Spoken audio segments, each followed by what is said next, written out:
کلمہ پڑھنے کے بعد اللہ کا سب سے بڑا حکم مجھ پر، تم لوگوں پر، پوری امت مسلمہ پر جو فرض ہوا میرے بھائی، وہ کیا ہے؟ وہ نماز نماز نماز۔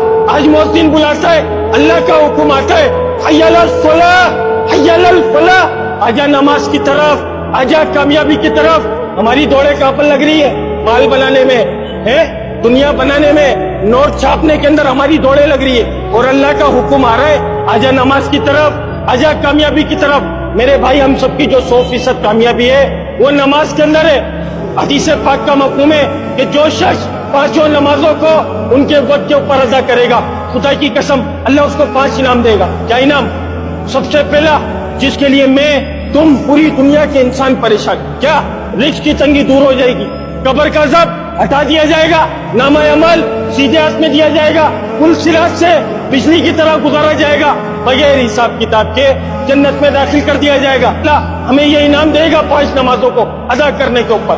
اور اس کے اوپر وعید کیا ہے کہ جس شخص نے ایک نماز کو جان بوجھ کر چھوڑا، 2 کروڑ 88 لاکھ سال جہنم کی آگ میں جلے گا۔